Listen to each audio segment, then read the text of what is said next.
Alhamdulillah,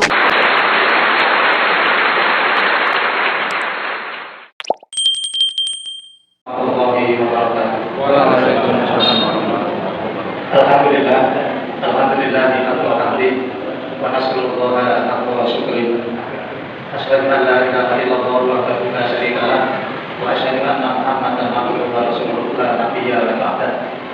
Allahumma shalli ala Muhammad wa ala alihi wa ashabihi wa man tabi'ahum bi ihsanin ila yaumil qiyamah. Summa qala ta'ala fil Qur'anil 'azim, a'udzu billahi minasy syaithanir rajim. Ya ayyuhalladzina amanu taqullaha wa qulu qawlan sadida yuslih lakum a'malakum wa yaghfir lakum dhunubakum wa may yuti'illaha wa rasulahu faqad faza fawzan 'azima. Amma ba'du, jamaah pengawasan ingkang dimuliakan Allah Subhanahu wa taala, Bapak Ibu yang senantiasa dirahmati Allah Subhanahu wa taala. Alhamdulillah, biidznillah, pada hari ini setelah kita menunaikan sholat Isya berjamaah, dilanjutkan dengan thalabul ilmi, insyaallah. Mudah-mudahan Allah memberikan tambahan ilmu untuk kita dan senantiasa kita dimudahkan di dalam menjalankan perintah-perintah Allah Subhanahu wa taala di dalam ilmu yang kita terima tersebut. Kemudian tidak lupa salawat dan juga salam kita berikan kepada baginda Rasulullah Sallallahu Alaihi Wasallam yang telah memberikan suri-suri dan untuk kita, yang telah memberikan pencerahan keislaman kepada kita sampai pada hari ini kita masih dapat melaksanakan apa yang disunahkan oleh Rasulullah Sallallahu Alaihi Wasallam. Bapak Ibu yang dirahmati Allah Subhanahu wa taala, tidak kalah pentingnya malam hari ini kita bertolakul ilmi dalam rangka untuk memperkuat keimanan dan ketakwaan kita, untuk memperkokoh keimanan dan ketakwaan kita kepada Allah Subhanahu wa taala. Bagaimana cara memperkuat dan memperkokoh keimanan? Di antaranya adalah dengan bertolakul ilmi. Insyaallah dengan tolakul ilmi maka iman kita akan menjadi kuat, akan menjadi kokoh dalam rangka untuk meraih ridho dari Allah Subhanahu wa taala. Ridho Allah itu adalah nikmat yang paling utama. Ada gitu kan? Afdhalul nikmat atau nikmat yang utama itu adalah ridho Allah.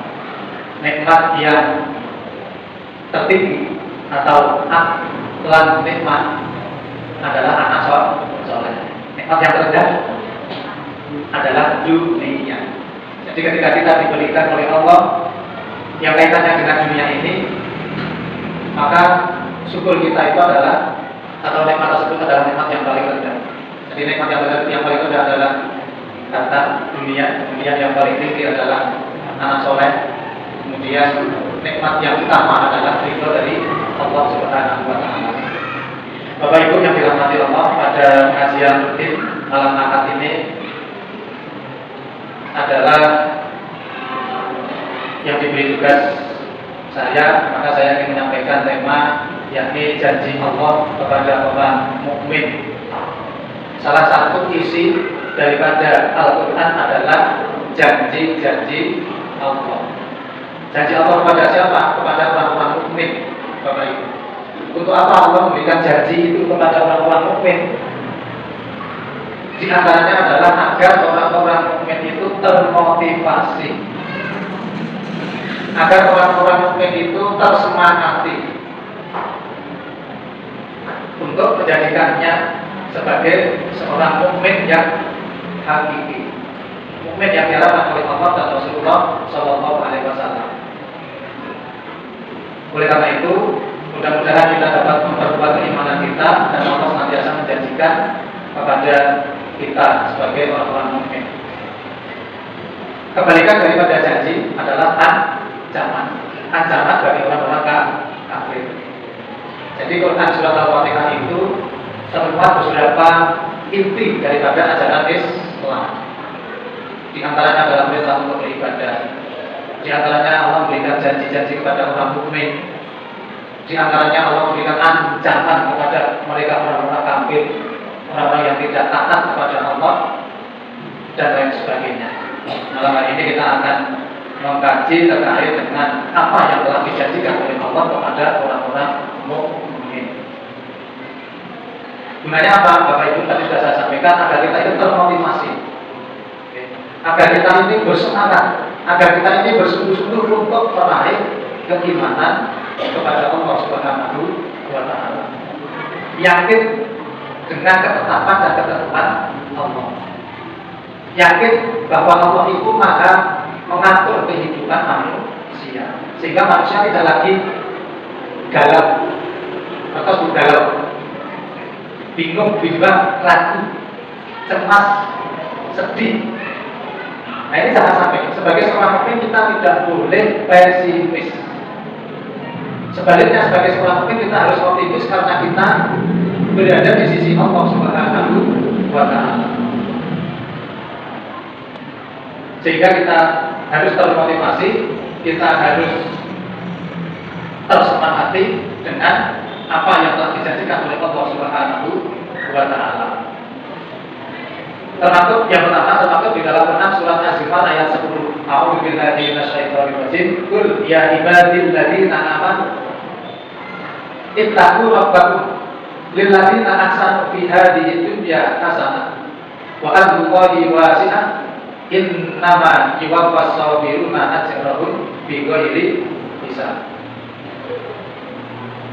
Nah, lihat artinya, qul katakan wahai Muhammad, ya ibadilladzina amanu, wahai hamba-hambaku yang beriman. Kita termasuk orang yang beriman gitu ya. Ittaqu rabbakum, bertakwalah kepada Tuhanmu, bertakwalah kepada Allah. Jadi tidak lanjut atau tahapan daripada iman itu kemudian adalah menjadi orang-orang yang bertakwa. Sehingga orang mukmin harus berusaha untuk dapat meraih takwa dari Allah Subhanahu wa Ta'ala. Bertakwalah kepada Tuhanmu. Lilladzina ahsanu fi hadhihi dunya hasanah, orang-orang yang berbuat baik di dunia ini akan memperoleh kebaikan. Salah satu tujuan kita mencari ilmu atau bertolak berilmu, Bapak Ibu, ini agar kita mendapatkan kebaikan, agar mendapatkan pencerahan, agar mendapatkan cahaya. Karena ilmu itu adalah cahaya, sebagaimana cahaya yang ada di dalam masjid ini. Jadi salah satu di antara tujuan kita mencari ilmu adalah untuk memperoleh kebaikan dan agar kita berbuat baik serta memberikan contoh kebaikan kepada orang lain. Barang siapa berbuat baik, maka dia akan mendapatkan kebaikan. Barang siapa berbuat maksiat, maka orang itu akan mendapatkan azab atau siksa. In ahsantum li'an usikum. Jadi kalau Bapak Ibu ini berbuat baik, kebaikan itu pasti akan kembali kepada Bapak Ibu semuanya. Tidak mungkin saya berbuat baik, kebaikan itu kembali kepada orang lain.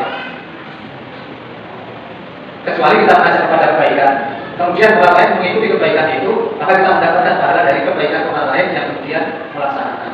Tetapi secara prinsip bahwa kebaikan yang dikerjakan oleh seseorang akan kembali kepada dirinya. Kejelekan seseorang, ya, maka juga akan dikembalikan kepada pelakunya. Sama-sama kembali kepada diri kita, Bapak Ibu. Ya. Maka alangkah baiknya kita memilih untuk melakukan kebaikan di dalam hidup. Artinya jangan sampai kita kemudian berbuat jahat, jangan sampai kita berbuat maksiat, jangan sampai kita kemudian menyakiti orang lain, jangan sampai kita kemudian menghina atau mengejek orang lain, baik dengan ucapan-ucapan kita, dengan sikap kita, maupun dengan perbuatan-perbuatan kita. Karena maksiat yang kita lakukan, maka balasannya akan kembali kepada diri kita. Dan bumi Allah itu adalah luas. Sesungguhnya hanya orang-orang yang bersabarlah yang akan dicukupkan pahala mereka tanpa batas. Jadi janji Allah kepada orang-orang mukmin dalam Quran surat Az-Zumar ayat 10 ini, Bapak Ibu, bahwa Allah akan mencukupkan pahala mereka tanpa batas. Ketika orang mukmin itu bersabar, ketika orang mukmin itu menerima apa yang menjadi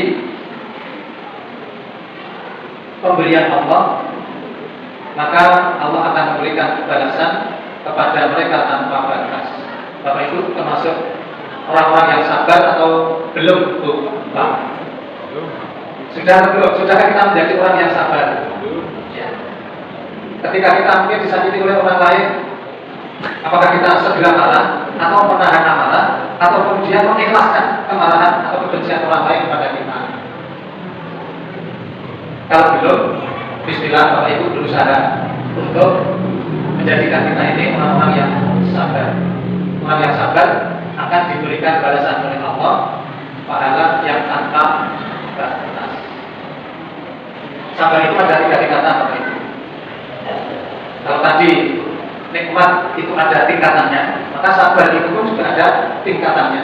Tingkatan sabar yang paling rendah ketika kita diuji di dunia oleh Allah Subhanahu wa taala. Itu yang paling rendah. Ketika kita diuji sakit, itu baru kesabaran yang tingkat rendah. Kemudian diuji apa lagi? Di PHK dari pekerjaan, itu biasa. Diuji tidak punya uang berminggu-minggu namanya. Ada di sini yang diuji dengan tidak punya uang berminggu-minggu. Ada tahu? Ada kan? Gajiannya berminggu. Ya. Kalaupun ada yang diuji di dunia itu dan kita sabar, itu kesabaran yang tingkat paling bawah. Jadi ujian apapun di dunia ini yang menimpa kita, kemudian kita bersabar, kesabaran kita itu baru berada di tingkatan atau level yang paling bawah. Nah, kenapa kesabaran kita yang ada di tingkat sedang itu? Kesabaran kita yang berada di tingkat sedang adalah ketika kita mampu mengendalikan hawa nafsu. Ketika kita bisa meninggalkan maksiat, maka itu meninggalkan maksiat itu perlu kesabaran. Maka itu kesabaran di tingkat yang sedang. Ketika kita tidak meninggalkan sholat, atau ketika kita tidak menyakiti orang lain, artinya terus kita tidak akan menyakiti orang lain. Artinya kan perlu kesabaran. Meninggalkan maksiat, maksiat kan banyak mungkin.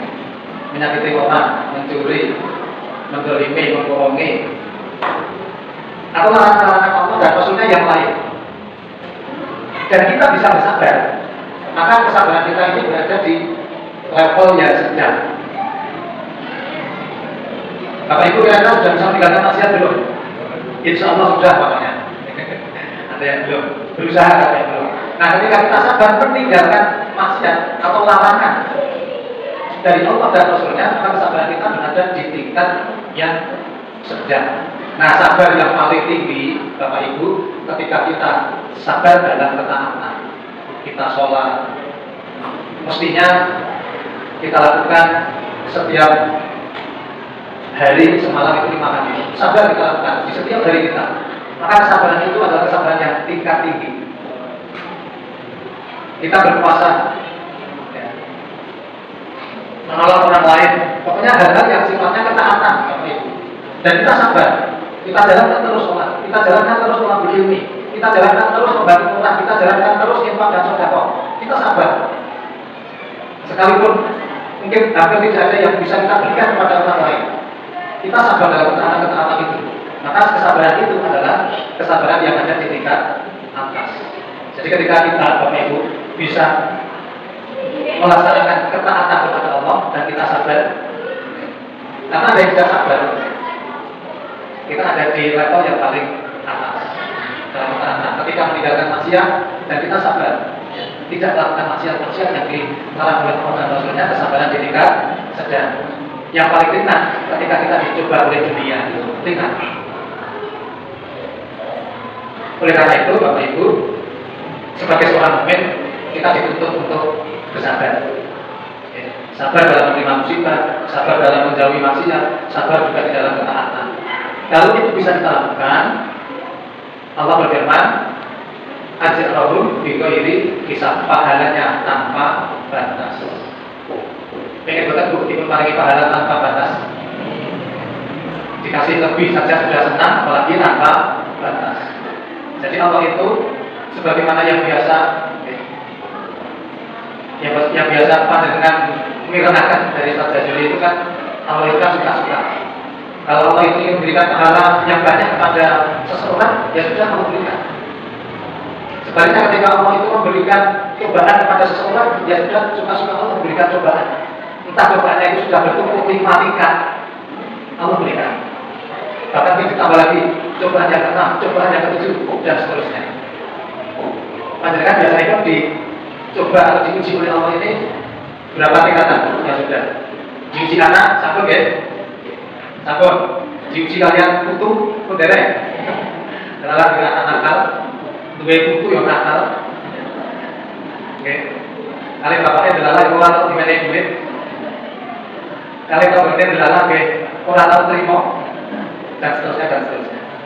Artinya Bapak Ibu kita harus bersabar, karena dengan kesabaran itu Allah berfirman di dalam surat Az-Zumar, innama yuwaffas sabiruna ajrahum bighairi hisab. Sesungguhnya hanya orang-orang yang bersabar yang akan dicukupkan pahala mereka tanpa batas. Itu yang pertama. Kemudian yang kedua, di dalam Quran surat Ibrahim ayat 7. Wa inna adana rabbukum la in syakartum la azidannakum wa la in kafartum inna adabi la syadid. Wahid taat dana, dan ingatlah ketika Allah memaklumkan kepadamu, la in syakartum la azidannakum, jika kamu bersyukur pasti kami akan menambah nikmat kepadamu. Janji Allah yang kedua, Bapak Ibu, bahwa Allah akan menambahkan nikmatnya kepada hamba-hamba Allah yang beriman. Sehingga Bapak Ibu tidak perlu dengan nikmat Allah, tidak perlu takut dengan nikmat Allah, tidak perlu khawatir dengan pemberian Allah, tidak perlu khawatir dengan kebutuhan hidup, karena Allah telah mencukupkan semuanya. Namun syaratipun bersyukur, syaratipun ya, ketika kita mau bersyukur kepada nikmat pemberian Allah. Ini kutu syaratnya. Asal kita bersyukur, maka Allah akan tambahkan. Itulah janji Allah. Dan janji Allah tidak pernah diingkari. Innallaha la yukhliful mi'ad. Sesungguhnya Allah tidak akan pernah mengingkari janjinya. Maka ketika kita ingin ditambahkan kebaikan kehidupan kita, Bapak Ibu, ketika kita ingin ditambahkan atau dicukupkan kehidupan kita, syaratnya ada satu, la in syakar. Maka Ibu Bapak jangan pernah tidak bersyukur. Diberi oleh Allah satu, kita terima. Diberi oleh Allah 3 nikmat kita terima.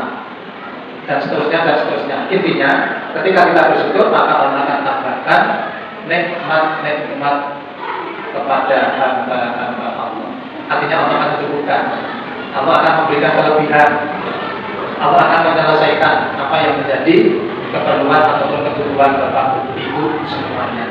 Jika sebagai seorang mukmin, sekali lagi Bapak Ibu, harus kita berusaha sekuat tenaga, karena janji Allah sudah sedemikian rupa. Nah, ini sebaliknya, dan jika kamu mengingkari nikmatku, maka sesungguhnya azabku sangat pedih. Jadi kalau Bapak Ibu ini suka mengeluh, suka tidak pernah puas, atau merasa tidak pernah cukup, atau merasa selalu diberikan kesulitan oleh Allah, maka azab Allah akan ditimpakan kepada mereka. Tetapi kalau bersyukur, pasti Allah akan menambah. Jadi intinya di sini, Bapak Ibu, jika kamu bersyukur, pasti Allah akan menambahkan nikmat itu kepada kita. Itu yang kedua ya. Kemudian yang ketiga, Quran surat Sabar ayat 39. Nah, ini kul ya. Kul inna rabbi yabsutu rizqa liman yasha min ibadi wa yaqdir lahu wa ma anfaqtum min syai'in fa huwa yukhlifu wa huwa khairur raziqin. Katakanlah Muhammad, sesungguhnya Tuhanmu melapangkan rezeki bagi siapa yang dikehendaki. Nah ini ternyata muncul di surat Quran Sabar ayat 39. Sesungguhnya Allah yang melapangkan rezeki bagi siapa yang dikehendaki. Mudah-mudahan Bapak Ibu kita yang dikehendaki oleh Allah. Amin. Dikehendaki apa? Dikehendaki dilapangkan rezekinya oleh Allah Subhanahu wa taala.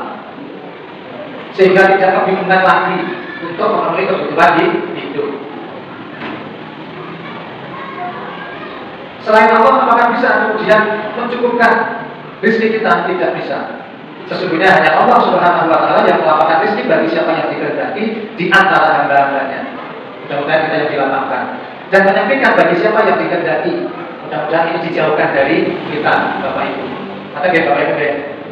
Mudah-mudahan Allah menjauhkan kesempitan rezeki bagi kita. Sebaliknya mudah-mudahan Allah melapangkan rezeki bagi kita, sehingga kita bisa menyelesaikan masjid yang sedang kita bangun.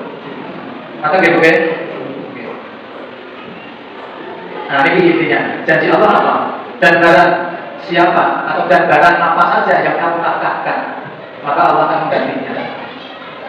Barang apa saja yang kamu nafkahkan, barang apa saja yang kamu berikan, barang apa saja yang kamu perbantukan kepada orang lain, nanti bahwa yukhlifuhu, Allah akan menggantinya. Sehingga kita tidak perlu berhitung, sehingga kita tidak perlu ragu untuk berinfak atau untuk menyelesaikan masjid ini, karena sesungguhnya apa yang kita keluarkan itu Allah akan menggantinya. Kita doakan Bapak Ibu mudah-mudahan pembangunan masjid kita ini bisa berjalan lancar. Namun demikian perlu bantuan Bapak Ibu semuanya untuk menginformasikan pembangunan Masjid Al-Manhar kepada kaum muslimin dimanapun berada. Dan yang paling penting bahwa pembangunan itu tidak 1 tahun, tidak 2 tahun, tidak 3 tahun, tetapi yang direncanakan 5 tahun. Berarti paling tidak perjuangan kita, usaha kita, semangat kita ya selama 5 tahun minimal untuk menyelesaikan ini. Meskipun perjuangan itu selama kehidupan kita di dunia. Bagaimana caranya Bapak Ibu? Di depan masjid itu sudah ada kotak, sehingga berapapun bisa dimasukkan, 1.000, 1.000, 2.000, 3.000 itu bisa masuk ke kotak itu. Kalau 5.000 kita mungkin memberikan panitia per kilo, 5.000 pakai panitia. Bismillah cemplung ke kotak jariah. Kata Bapak Ibu, moga diinformasikan kepada kaum muslimin secara luas bahwa di Masjid Al-Manhar ada pembangunan yang lamanya menurut rencana itu 5 tahun, sehingga perjuangan Bapak Ibu ini juga minimal harus 5 tahun. Caranya tadi sudah kami sampaikan, ada kotak jariah di depan masjid. Mudah-mudahan dengan cara seperti itu pembangunan Masjid Al-Manhar bisa segera selesai. Kembali lagi Bapak Ibu, yang ketiga adalah dan barang apa saja yang kamu nafkahkan maka Allah akan menggantinya. Jadi janji Allah akan mengganti semua yang dikeluarkan oleh Bapak Ibu. Tenaga panjenengan diganti, harta panjenengan diganti, pikiran panjenengan diganti, motivasi panjenengan atau mendorong orang lain untuk bersemangat itu juga semuanya akan diganti. Tidak ada yang tidak diganti oleh Allah Subhanahu wa taala. Di dalam Quran disebutkan bahwa yang al-fis qawladatin khairan yarah wa man ya'mal fis qawladatin syarran yarah. Sekecil apapun kebaikan dihitung, sekecil apapun kejelekan juga akan dihitung. Artinya diberikan pahala dan diberikan balasan oleh Allah Subhanahu wa taala. Oleh karena itu, mudah-mudahan ini menjadi motivasi kita. Kemudian yang keempat, di dalam Quran surat Al-Baqarah ayat 152. Fakkuruni nakkurku waskuruni walatak. Karena itu ingatlah kepadaku, niscaya aku ingat pula kepadamu. Bapak Ibu, janji Allah selanjutnya adalah bahwa Allah akan mengingat kita, bahwa Allah akan melihat kita, bahwa Allah akan menolong kita, bahwa Allah akan memberikan syafaatnya untuk kita. Ketika orang-orang mukmin atau ketika hamba-hamba Allah itu juga senantiasa mengingat Allah. Ketika hamba-hamba itu senantiasa melihat Allah, meskipun kita tidak bisa melihat Allah, tetapi seakan-akan kita itu melihat Allah. Salah satu contoh di dalam sholat kita. Di dalam sholat itu, jadi sholat itu Bapak Ibu merupakan aktivitas atau sarana kita ini menghadap Allah Subhanahu wa taala. Maka di dalam beberapa ayat itu ketika kita menghadap Allah, hendaklah orang-orang mukmin itu menggunakan pakaiannya yang baik, yang pantas lah. Jangan sampai kita sholat di mana di situ kita menghadap Allah menggunakan baju yang robek-robek. Ya kalau punyanya itu tidak apa-apa. Tetapi kalau ada yang lain, alangkah baiknya kita menggunakan pakaian yang pantas. Sehingga bagaimana kalau kemudian menggunakan kaos dan lain sebagainya, selama itu tidak darurat, dipersilakan. Contoh dari hal itu ketika kita dalam perjalanan. Perjalanan itu kan biasanya menggunakan kaos ya, karena yang fleksibel gitu ya. Itu silakan. Tetapi ketika kita berada di tempat tidak dalam perjalanan, maka hendaknya kita menggunakan pakaian yang pantas. Bapak Ibu mau jawab kira-kira pakai bajunya itu baju yang biasa atau setengah biasa yang bagus? Ada yang berpendapat yang paling bagus, ada juga yang sekedar bagus gitu ya. Itu saja, hanya ada sesama manusia. Maka monggo kita introspeksi. Ketika kita sholat, kita tahu bahwa kita sedang menghadap kepada Allah, maka gunakan peralatan sholat itu dengan sebaik-baiknya. Insya Allah, ketika kita selalu ingat kepada Allah, Allah akan ingat kita. Mudah-mudahan Bapak Ibu, malam hari ini kita diberikan oleh Allah bahwa kita bertolakul ilmi. Mudah-mudahan besok di akhirat ya, kita juga diperlakukan sama. Artinya ketika malam ini kita menjalankan perintah Allah, maka mudah-mudahan besok di akhirat Allah juga menjalankan apa yang menjadi janjinya, yaitu melihat kita, menolong kita, meringankan kita, memudahkan kita menuju kepada surganya Allah Subhanahu wa Ta'ala. Fadkuruni adkurkum. Ingatlah kepada Allah, maka Allah akan ingat kepada. Dan mungkin Bapak Ibu Allah akan lupa. Tidak mungkin. Kebaikan apapun yang kita lakukan, Allah pasti ingat dan Allah pasti catat. Maka besok di alam akhirat itu atau di hari akhir Allah akan memberikan raportnya. Kalau rapor itu diberikan dengan tangan kanan kita atau kita terima dengan tangan kita, berarti itulah raport yang terbaik. Tetapi kalau kita terima dengan tangan kiri kita, nah itu menjadi beban bagi kita. Mudah-mudahan Allah memberikan kepada kita rapor melalui tangan kanan kita. Kemudian selanjutnya, nah di dalam Quran surat Al-Baqarah 186 janji Allah, wal yu'minu bi la'allahum yashudun.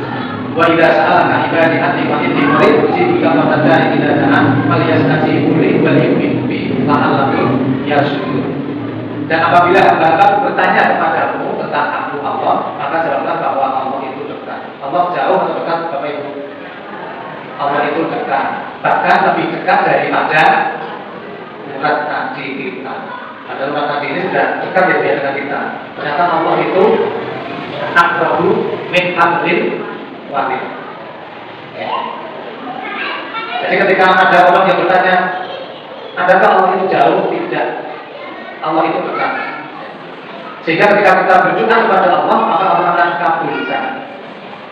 Dan apabila Allah bertanya kepada tentang aku, maka jawablah bahwasanya aku dekat. Aku mengabulkan permohonan orang yang berdoa apabila ia memohon kepadaku. Ini janji Allah, mengabulkan doa panjenengan. Maka panjenengan ketika berdoa, yakinlah bahwa Allah akan mengabulkan. Jangan sampai panjenengan berdoa diiringi dengan keraguan-keraguan. Ditompo, apa ora ya? Diterima tidak, diterima tidak. Ini panjenengan ragu-ragu. Maka Allah tidak akan menerima keraguan-keraguan doa yang disampaikan dari seorang hamba. Maka ketika kita berdoa, Bapak Ibu, kita harus yakin bahwa Allah akan mengabulkan. Karena itulah janji Allah di dalam Quran surat Al-Baqarah 186. Oke. Maka hendaklah mereka itu memenuhi segala perintahku. Jadi hendaklah kita ketika doa itu ingin dikabulkan, maka menjadi salah satu syarat adalah kita melaksanakan apa yang diperintahkan oleh Allah. Falyastajibu li. Kemudian beliau minum bi dan beriman kepadaku. Janji Allah ketika semua itu telah dilakukan, maka mereka berada dalam kebenaran. La'allahum yarshudun. Jadi ketika hidup kita itu menginginkan sebuah kebenaran, sebuah kebaikan, sebuah keselamatan atau keberhasilan, maka hendaknya kita dapat menunaikan apa yang Allah perintahkan dan senantiasa yakin di dalam kita melaksanakan perintah Allah. Kalau kita kembali pada ayat Siapa orang mukmin itu, Bapak Ibu? Siapa orang mukmin itu? Selain kita berbicara iman, tetapi siapa sesungguhnya orang mukmin itu? Innal ladzina amanu innamal mu'minuna alladzina amanu billahi wa rasulihi. Siapa orang mukmin itu? Adalah mereka yang beriman kepada Allah dan Rasul-Nya. Adalah juga ayat yang wajah itu bisa billahi bi amwalihim wa anfusihim. Berjuang dengan harta dan jiwa raga. Itu orang mukmin. Maka kembali kepada ayat ini Al-Baqarah 186 bahwa kita harus senantiasa menunaikan apa yang Allah perintahkan dan senantiasa kita beriman kepada Allah. Maka Allah akan memberikan kebenaran di dalam kehidupan kita. Tetapi kalau tidak, sebaliknya Bapak Ibu, ya, kita mengingkari perintahnya, kita mengabaikan perintahnya, kemudian kita meninggalkan perintahnya, maka tunggu balasan dari Allah Subhanahu wa Ta'ala. Artinya, ketika kita taat kepada Allah, maka Allah akan memberikan pahala. Ketika kita ingkar kepada Allah, Allah akan memberikan balasan azab atau siksa kepada kita. Jadi hidup ini sebenarnya pilihan Bapak Ibu. Hidup ini adalah pilihan. Bapak Ibu ingin dikasih sama Allah atau tidak? Artinya dikasihani sama Allah atau tidak? Ingin dikasihani. Ingin disayang oleh Allah atau tidak? Ingin. Ingin dimudahkan oleh Allah atau tidak? Ingin. Ingin disukseskan oleh Allah atau tidak? Ingin. Maka syaratnya ada satu. Kita laksanakan apa yang menjadi perintah Allah dan menjauhi apa yang dilarang oleh Allah. Selesai. Tetapi kalau kita ingin hidup susah, kita ingin hidup capek, kita ingin hidup yang tidak apa istilahnya, tidak ingin apa ya, tidak apa gitu ya. Artinya inginnya itu berputar-putar, inginnya itu naik turun gitu. Ada jalan yang lurus, tetapi dia maunya berbelok-belok. Ada jalan lurus, tapi maunya dia mendaki. Itu silakan. Berarti tidak mentaati Allah dan Rasulnya. Maka sekali lagi Bapak Ibu, hidup ini adalah pilihan. Kalau kita ingin baik-baik, berarti kita taat kepada Allah. Semuanya beres. Tetapi kalau kita ingin hidup sengsara, berarti jauhi Allah dan Rasulnya. Selesai. Berarti pilihan ya Bapak Ibu. Ketika kita berbuat baik, kebaikan datang kepada kita. Ketika kita berbuat jahat, balasannya sudah kepada kita. Maka pilihan. Mudah-mudahan kita dipilihkan oleh Allah dan kita memilih ya, jalan hidup yang sudah kita inginkan, yaitu jalan yang lurus yang diridhoi oleh Allah Subhanahu wa Ta'ala. Yang terakhir, Bapak Ibu, berarti masih ada dua ini, surat At-Talaq ayat 2 dan 3. Ini panjang. Yang intinya, wa may yattaqillaha yaj'al lahu makhraja. Jadi Allah, ya, barang siapa bertakwa kepada Allah, niscaya Allah mengadakan baginya jalan keluar. Artinya Allah akan mudahkan jalan hidup, Allah akan lancarkan kehidupan seseorang, Allah akan cukupkan, Allah akan jaminkan dan seterusnya. Syaratnya apa? Yattaqillah, bertakwa. Wa may yattaqillaha yaj'al lahu makhraja. Barang siapa yang bertakwa kepada Allah, maka ia akan diberikan kemudahan. Takwa itu sama dengan iman. Jadi ketika ada sebutan orang itu bertakwa, artinya orang itu beriman. Tetapi kalau kita menyebut orang itu beriman, belum tentu ia bertakwa. Maka di dalam Quran surat Al-Baqarah itu disebutkan Alif Lam Mim dzalika kitabul la raiba fihi hudal lil muttaqin, petunjuk bagi orang yang bertakwa. Siapa? Ayat seterusnya alladzina yu'minuna. Nah itu, yaitu orang-orang yang beriman. Kalau orang itu beriman berarti dia mukmin. Maka ketika ada sebutan takwa, di dalamnya mengandung keimanan atau di dalamnya ada orang mukmin. Tetapi kalau kita menyebut mukmin belum tentu dia bertakwa. Tetapi kalau bertakwa sudah tentu dia beriman. Maka di sini jadi Allah, Bapak Ibu, Allah akan memberikan jalan keluar. Jadi problematika hidup apa saja, punya anak kok jengkel ke, maka kembalikan kepada Allah, iman kepada Allah, takwa kepada Allah, berdoa, meminta, menyerahkan semuanya, maka Allah akan berikan jalan keluar. Jadi aku tambah jengkel, punya anak nakal tambah jengkel. Mari mungkin setannya linglung mungkin. Jadi ketika ada anak yang belum taat kepada orang tua, mintalah kepada Allah. serahkan semua permasalahan anak itu pada Allah Subhanahu wa taala, maka Allah akan memberikan jalan keluar bagaimana penyelesaiannya. Nah, yang terakhir yang ketiga ini. Maka ya Allah kata Allah bahwa asbab janji Allah ketika kita berserah diri kepada Allah, maka Allah akan mencukupkan keperluannya. Barang siapa bertawakal, tawakal itu ya berserah diri kepada Allah. Jadi ya Allah, Engkau telah memberikan kehidupan kepadaku, dan aku tidak sanggup untuk memikul kehidupan ini, maka aku serahkan kehidupanku ini kepadamu ya Allah. Maka Allah akan mencukupkan keperluan kita. Jangankan kita, digambarkan oleh Allah binatang sekecil, binatang yang paling kecil saja yang diciptakan oleh Allah di dunia ini itu dicukupkan kok. Panjenengan lihat semut itu jumlahnya berapa? Tidak terhitung ya. Padahal panjenengan memberi makan semut loh tadi.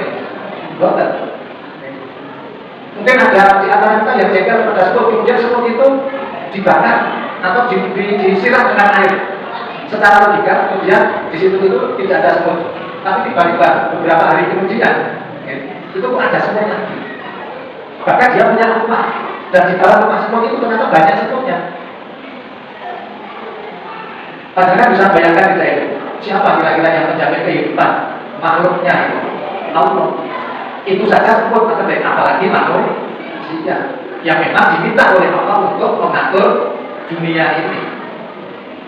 Kan kita diciptakan ini sebagai khalifah, atau gitu? Di dalam Al-Quran itu bahwa manusia diciptakan oleh Allah di muka bumi ini supaya dapat mengatur kehidupan dunia yang diciptakan oleh Allah Subhanahu wa taala. Maksud Allah tidak memberikan fasilitas. Maksud Allah tidak memberikan kemudahan. Maksud Allah tidak mencukupkan kebutuhannya, tidak mungkin. Wa ma min dabbatin fil ardi illa 'ala Allahi rizquha. Jadi makhluk-makhluk kecil itu dijamin oleh Allah, apalagi manusia, apalagi kita. Maka Bapak Ibu, sehingga di dalam hidup ini kita tidak perlu galau, tidak perlu bimbang, tidak perlu ragu, tidak perlu pusing. Kita boleh. Kalau pusing itu karena dibuat sendiri. Dan ketika pusing, dengan pusing atau kembalikan kepada Allah, ya Allah, Engkau yang memberikan pusing kepada diri. Maka sebutkanlah pusing yang telah Kau berikan kepada dia Allah. Tetapi kita selalu resah. Jangan sampai ala bidzikri lagi tatma'innul qulub. Ingatlah, hanya dengan ingat kita kepada Allah, ketahuilah hanya dengan ingat kita kepada Allah, hidup kita ini akan menjadi tenang. Mudah-mudahan kita senantiasa ingat kepada Allah dan memberikan ketenangan hidup kepada kita. Karena Bapak Ibu, kita sampai kalau aturakan kita akan mengikut kita, insyaallah saya sudah kita lanjutkan. Subhanallahumma wa bihamdika asyhadu an la ilaha illa anta astaghfiruka wa atubu ilaik. Assalamualaikum warahmatullahi wabarakatuh.